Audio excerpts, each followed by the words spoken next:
2 vjet më parë, Esin Sankimaz u largua fshehurazi nga Stambolli, pasi 56 kolegë të saj në një zyrë të lëvizjes Gülen u arrestuan. Nëna e 3 fëmijëve udhëtoi në Amerikë dhe në Kanada, por pas një sër peripecish përfundoi në Tiranë, ku u bashkua me familjen.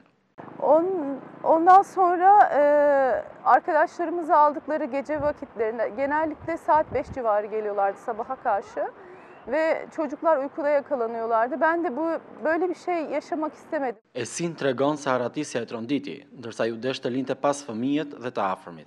Bu sürüyor. Ben hiç konuşamıyordum. Hani böyle felç gibi oluyorsunuz.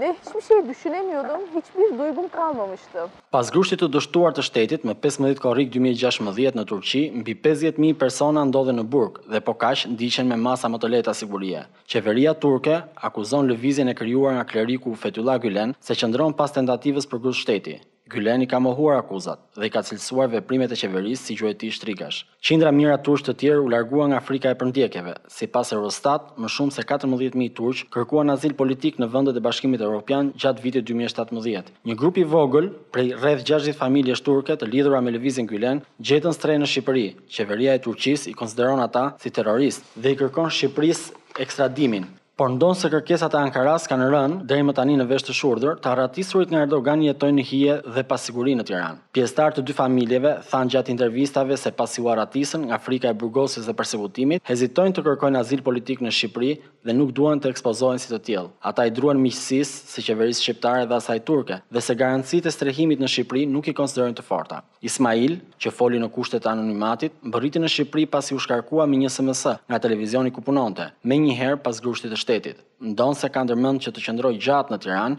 ai ka gjithmonë një plan B në mendje. Yapamazsam sanırım biz de gidip iltica etmek zorunda kalırız. Hani çok mecburen iltica etmek zorunda kalırız. Çünkü Erdoğan Arnavutluk gibi ya da hani ekonomik gücü çok iyi olmayan, güçlü olmayan ülkelerde parayla çok şey yaptırıyor. Onu yaptı.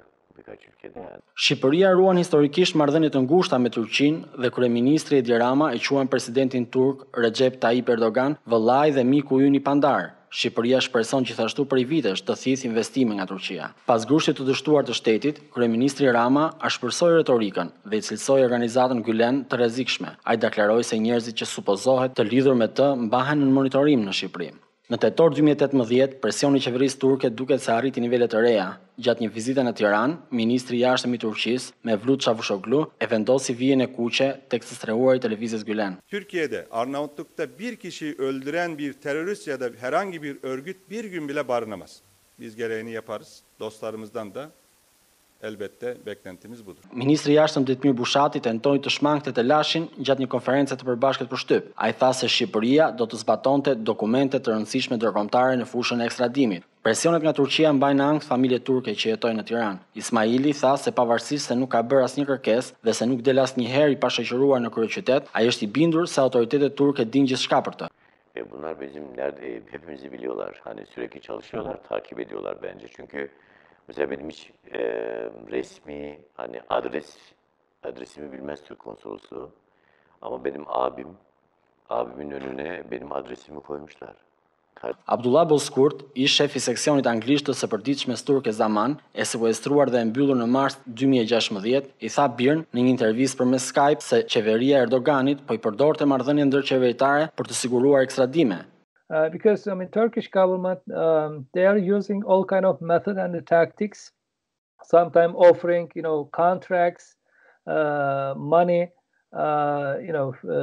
favors in the intergovernmental agreement as such, just to make this happen.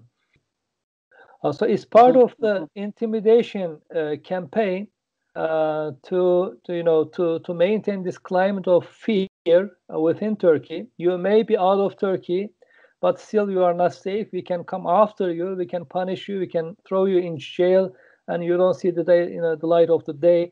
Për të harratisur nga Turqia Erdoganit në Tiranë, përndjekja dhe pasiguria vazhdon.